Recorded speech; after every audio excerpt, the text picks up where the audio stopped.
Hampir semua orang di berbagai belahan dunia mengenal akan keindahan Menara Eiffel.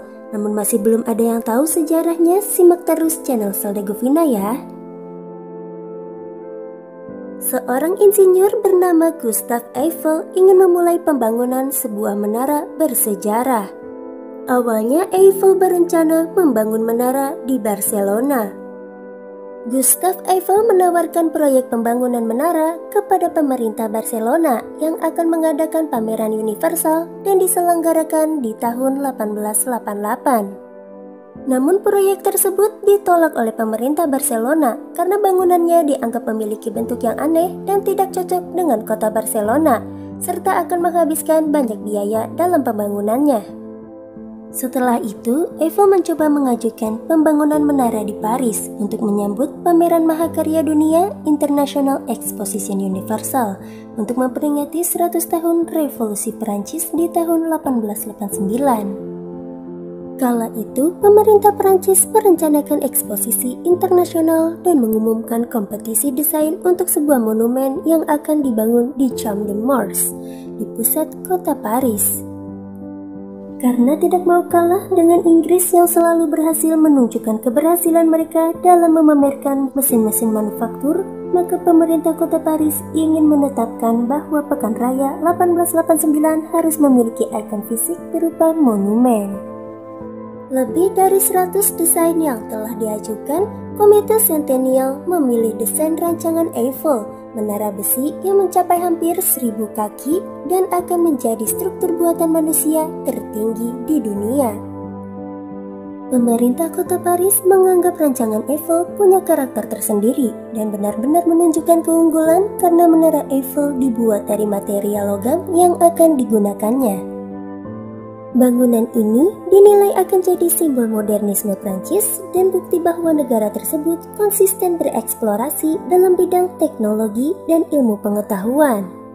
Mereka yakin menara tersebut akan sangat menarik perhatian dan memotivasi orang-orang untuk datang ke Paris, terutama saat Pekan Raya berlangsung.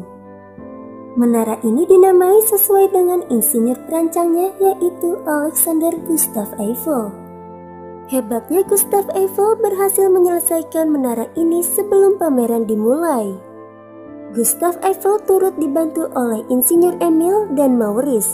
Kedua insinyur tersebut bekerja sama dengan arsitek Prancis yaitu Stephen Sylvester yang berupaya untuk membangun menara setinggi 324 meter. Ketika Menara Eiffel selesai dibangun di tahun 1889, menara ini menjadi menara tertinggi di dunia selama 41 tahun.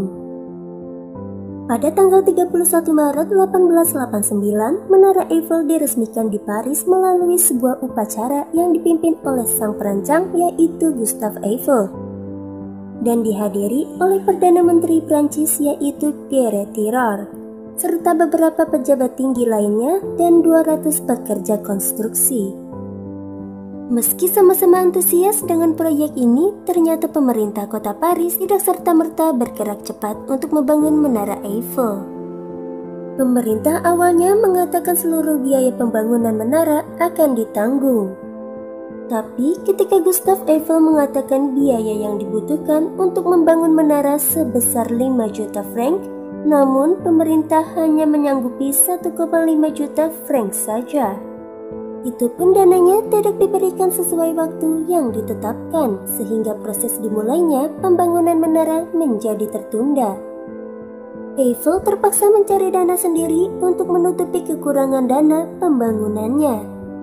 Salah satu siasatnya adalah merancang menara untuk berdiri dalam kurun waktu 20 tahun, sehingga tidak diperlukan material yang lebih banyak atau biaya perawatan yang besar.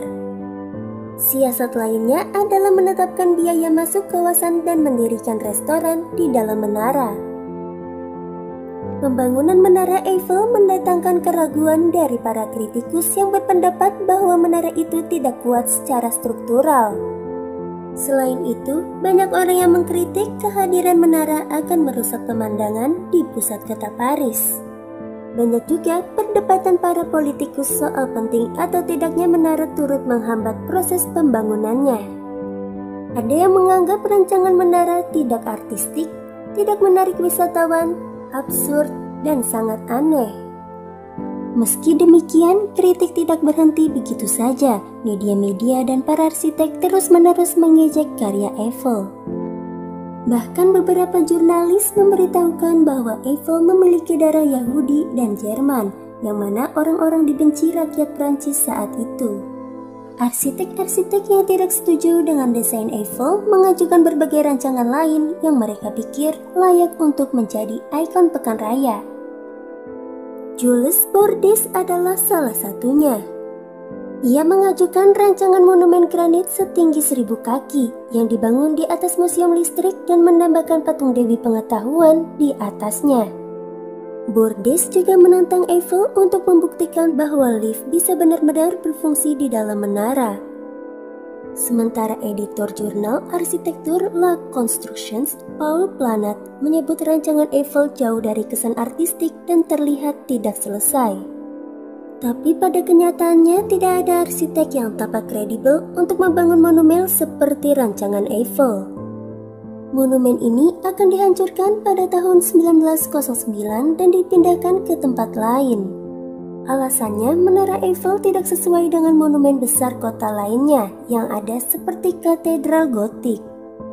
Dan juga, Eiffel sendiri hanya memiliki izin untuk menara berdiri selama 20 tahun. Akan tetapi, ada hal utama yang menyebabkan menara ini masih berdiri karena Menara Eiffel berhasil dibuktikan berharga dan bermanfaat untuk memancarkan sinyal siaran radio dan televisi. Tujuan lainnya agar bisa komunikasi karena tingginya yang mampu menyebarkan sinyal cukup baik sehingga tetap dibiarkan berdiri setelah berakhirnya izin. Serta ketertarikan publik terhadap menara ini kemudian membuatnya tidak jadi dihancurkan.